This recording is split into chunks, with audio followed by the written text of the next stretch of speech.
ईरानी कवि के हाथ में झाड़ू होता है, परंतु वो उस झाड़ू से अपने पति को पीट रही होती है। कुछ देर पहले ही रानी कवि कालू कव्वे को कहती है, मेरे भाग में यही लिखा था, जो मेरे पिता ने मेरी शादी तुमसे करवा दी।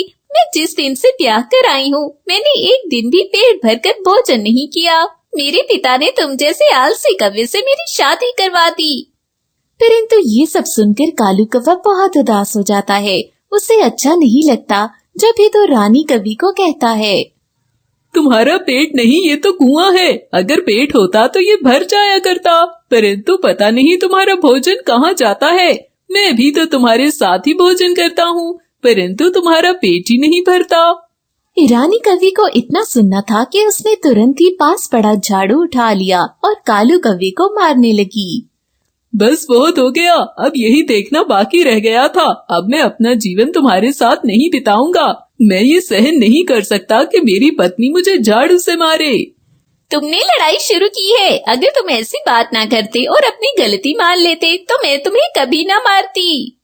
बस बहुत हो गया, अब मैं तुम्हारे साथ और नहीं रह सकता। मैं तुरंत ही ये जंगल छोड़कर जा रहा हूँ और मैं कभी वापस नहीं आऊंगा। अरे जाओ जाओ, मैं कौन सा तुम्हें रोकने वाली हूँ। तुम्हारे रोज का यही ड्रामा होता है। यूं कालू कव्वा उड़ते उड़ते एक नए जंगल में चला जाता है। कालू कव्वा हर बार नाराज होकर जंगल छोड़ देता था, परंतु इस बार वो सच में काफी परेशान था। काश मैं रानी कवि से कभी शादी ना करता, तो मेरा जीवन सुख शांति से गुजर रहा होता। वो यही सोच रहा होता है कि अचानक ही उसके सर पर एक पत्थर लगता है और वो पेड़ से नीचे गिर जाता है। कालू कव्वे का सर बहुत ज्यादा चकराता है और वो बेहोश हो जाता है। जब अचानक ही टोनी चिड़िया वहाँ से गुजरती है, वो कालू कव्वे को देखकर हैरान होती है। अरे, ये कव्वा तो इस जंगल का नहीं लग रहा। इसे तो चोट आई है, परंतु इससे हुआ क्या है? इतने में बंटी कबूतर भी वहाँ आ जाता है। लगता है हमें इसकी मदद करनी चाहिए, वरना ये मर जाएगा। हाँ, मुझे तो ये पास वाले जंगल का लग रहा है। हमें इसे घर ले जाना चाहिए। यूं बंटी कबूतर टोनी चिड़िया की मदद करता है और कालू कव्वे को टोनी चिड़िया के घर ले जाता है। टोनी चिड़िया तुरंत ही बुलबुल को बुलाती है, क्योंकि वो कालू के सर पर चोट लगी थी। यूं बुलबुल कालू की पट्टी करती है। मैंने इनकी पट्टी कर दी है, तुरंत ही इसे होश आ जाएगा। वो बुलबुल ये कहकर वापस चली जाती है, परंतु काफी समय गुजर जाता है और कालू कव्वे को होश नहीं आता। कबूतर भैया, इसे होश क्यों नहीं आ रहा? और अब इसका ख्याल कौन रखेगा? इसका भोजन कौन लाएगा? ये सारी बातें कालू कव्वा भी सुन रहा होता है, क्योंकि उसे होश आ जाता है, परंतु वो ये सब बातें आंखें बंद करके सुनता है। टोनी, तुम चिंता मत करो, जब तक ये कौवा तुम्हारे घर है, इसका भोजन मैं लेकर आया करूँगा। यूं कबूतर भी चला जाता है। जब तक इसे होश नहीं आता, मैं तब तक इसके लिए खुद भोजन लेकर आती हूँ।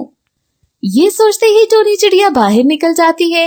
उसे कालू कव्वे की काफी चिंता हो रही थी, इसी कारण वो ये सब कर रही थी, परंतु उसके जाते ही कालू कव्वा उठ जाता है। अब मजा आएगा, अब मैं इस रानी कवि को मजा चखाऊंगा। इस बार तो मैं वापस बिल्कुल भी नहीं जाऊंगा और बीमारी का नाटक करके इस चिड़िया के पास ही रहूंगा। मुझे मुफ्त का भोजन तो मिलेगा ना, यूं उस रानी कवि को भी अकल आ जाएगी। यूं कालू कव्वा रानी कवि को सबक सिखाने का प्लान बनाता है, परंतु वहीं दूसरी ओर रानी कवि काफी आराम से सो रही थी। देखना, अभी ये कालू वापस आ जाएगा। ये कहते ही वो सो गई थी, परंतु जैसे ही उसकी आंख खुली तो कालू इस बार घर नहीं आया था।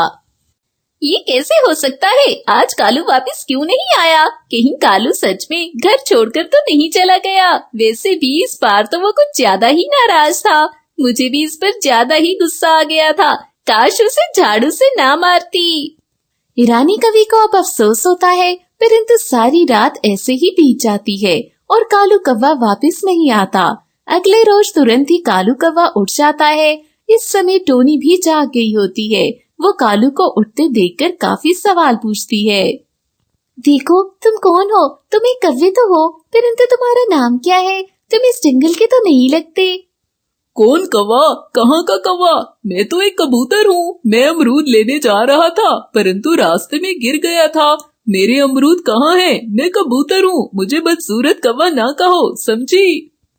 टोनी उसकी बात सुनकर काफी हैरान होती है। क्या हो गया है तुम्हें कौवे भैया, तुम्हें कौवे हो? उसी समय बंटी कबूतर भी वहाँ आ जाता है। कौवे को होश आ गया। देखो ना बंटी भैया, कौवे को होश तो आ गया है, परंतु वो ये कह रहा है कि वो एक कबूतर है, परंतु मुझे तो ऐसा लग रहा है जैसे ये अपनी याददाश्त खो बैठा है। बस बहुत हो गया, मैं और सहन नहीं कर सकता। मुझे बदसूरत कौवा बुलाना बंद करो प्लीज। आप दोनों मुझे कौवा ना बुलाओ, बल्कि मुझे कबूतर बुलाओ। कौवे तो मुझे बहुत बुरे लगते हैं। देखो कौवे भैया, तुम कौवे हो, तुम काले हो, कबूतर तो सफेद होते हैं जैसे बंटी भैया हैं। तुम्हारे तो पंख भी काले हैं। अब चुपचाप बैठे रहो। चलो बंटी भैया, हम भोजन लेने जाते हैं। इस कौवे की जो ठीक हो जाएगी तो इसे खुद ही याद आ जाएगा कि ये कौवा है। यूं चिड़िया और कबूतर भोजन लेने चले जाते हैं।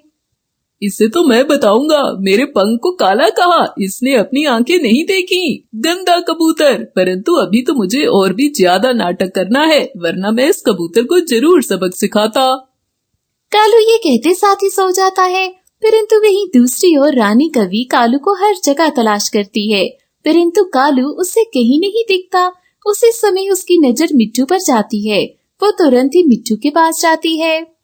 सुनिए जी, मिट्टू जी, आपने कहीं मेरे पति कालू को तो नहीं देखा? वो क्या है ना कि कल वो मुझसे लड़ाई करके घर से चला गया था।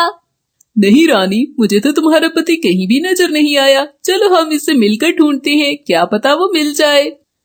यूं रानी कौवी मिट्टू के साथ अपने पति की खोज में निकल जाती है। वहीं दूसरी ओर टोनी और कबूतर भोजन ले लेते हैं।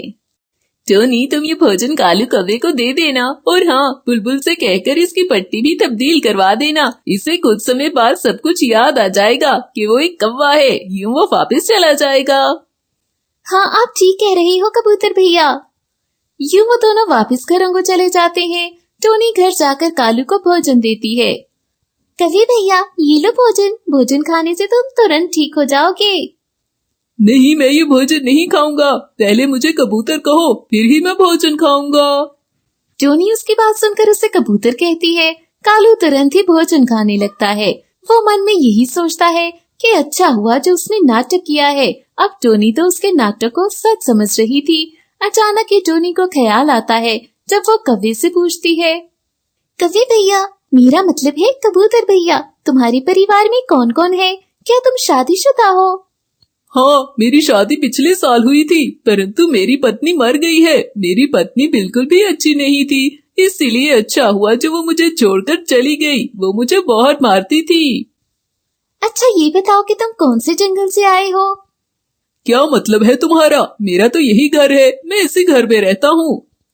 टोनी उसकी बात पर परेशान हो जाती है। वो समझ जाती है कि उसे कुछ भी याद नहीं है।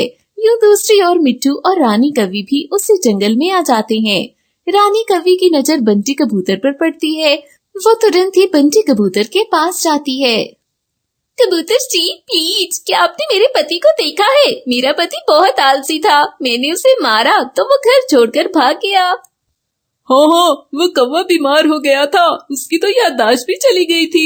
मैं और मेरी सहेली टोनी, हम दोनों ने उसकी मदद की थी। वो टोनी के घर पर है। हाय रे, ये क्या हो गया? मेरे पति की याददाश्त चली गई। देखो रानी, ये सब तुम्हारे कारण हुआ है। अगर तुम उसे झाड़ू से ना मारती तो वो घर से ना भागता और उसे चोट भी ना लगती और फिर उसकी याददाश्त भी ना जाती। मुझे अपने पति का पता है, वो ये सब नाटक कर रहा है। यूं बंटी उन दोनों को टोनी के पास लेकर जाता है। कालू कौवा अपनी पत्नी को देखकर हैरान हो जाता है। कौन हो तुम? मेरे घर पर क्यों आई हो? चिड़िया, जरा मुझे अपना झाड़ू पकड़ाना। बस रानी कौवी का इतना ही कहना था जब कालू कौवा तुरंत ही ठीक हो गया था।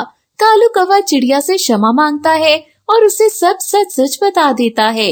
यूं मिट्टू, रानी और कालू वापस अपने जंगल चले जाते हैं।